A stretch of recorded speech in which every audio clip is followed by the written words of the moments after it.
Voici mon aimable Hyacinthe.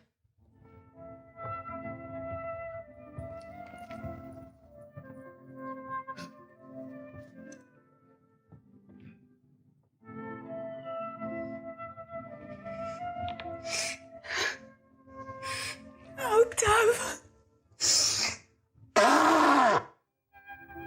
Est-il vrai ce que Sylvestre vient de dire à Nérine? Que votre père est de retour et qu'il veut vous marier? Oui, belle Hyacinthe, et ces nouvelles m'ont donné une atteinte cruelle. Mais que vois-je, vous pleurez. Mais pourquoi ces larmes? Ne soupçonnez-vous, dites-moi, de quelque infidélité? Et n'êtes-vous pas assuré de l'amour que j'ai pour vous? Oui, Octave, je suis sûre que vous m'aimez. Mais je ne le suis pas que vous m'aimiez toujours. Oh, mais peut-on vous aimer qu'on ne vous aime toute sa vie? Je puis dire, Octave, que votre sexe aime moins longtemps que le nôtre. Et que les ardeurs que les hommes font voir sont des feux qui s'éteignent aussi facilement qu'ils naissent. Ma chère Hyacinthe, mon cœur n'est donc point fait comme celui des autres hommes. Et je sens bien pour moi que je vous aimerai jusqu'au tombeau. Je veux croire que vous sentez ce que vous dites. Et je ne doute point que vos paroles ne soient sincères. Mais je crains un pouvoir qui combattra dans votre cœur les tendres sentiments que vous pouvez avoir pour moi. Vous dépendez d'un père qui veut vous marier à une autre personne.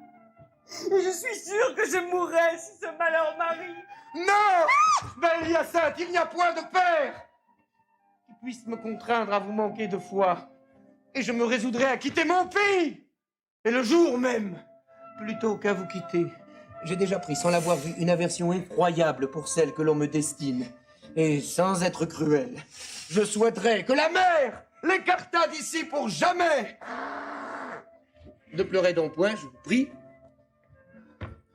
Mon aimable Hyacinthe, car vos larmes me tuent, et je ne les puis voir sans me sentir percer le cœur. Puisque vous le voulez, je veux bien essuyer mes pleurs.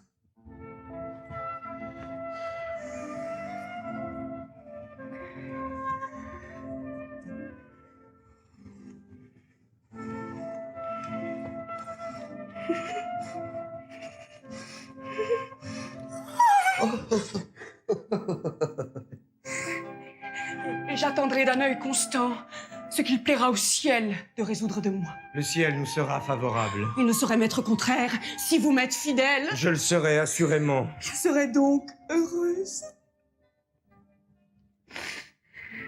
Elle n'est pas tant sotte, ma foi. Je la trouve assez passable.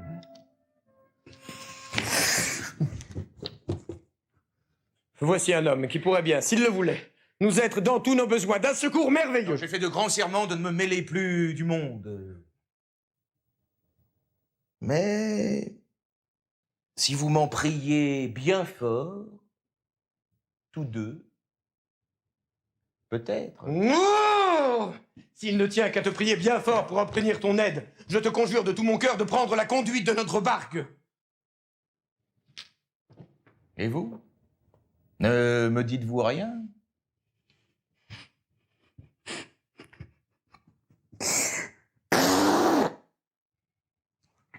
Je vous conjure à son exemple, par tout ce qui vous est le plus cher au monde, de vouloir servir notre amour.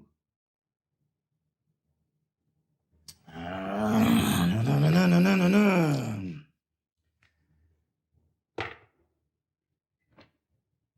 Il faut se laisser vaincre et avoir de l'humanité.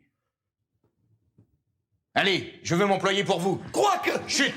Allez-vous-en, vous, et soyez en repos. Hé, vous! Préparez-vous à soutenir avec fermeté l'abord de votre père.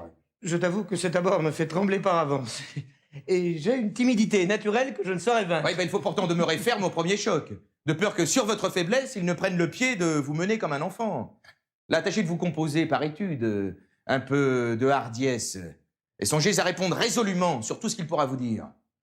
Je ferai du mieux que je pourrai. Tiens, ça. Essayons un peu, pour vous accoutumer. Répétons un peu votre rôle et voyons si vous ferez bien. Allons, la mine résolue, la tête haute, les regards assurés. Comme cela. Non, encore un peu.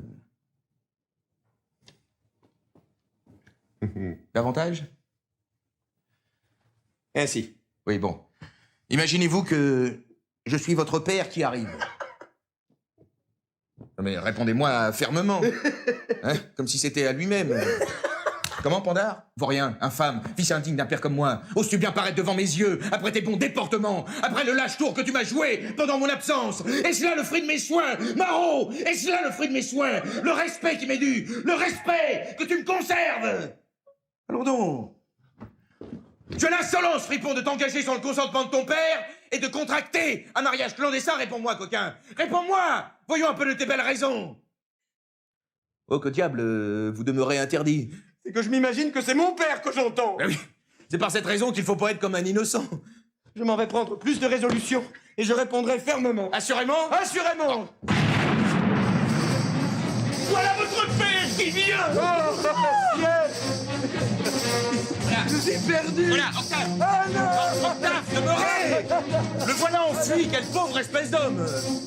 Ne laissons pas d'attendre le vieillard. Je lui dirai. Je dois dire moi et ne fais que me suivre.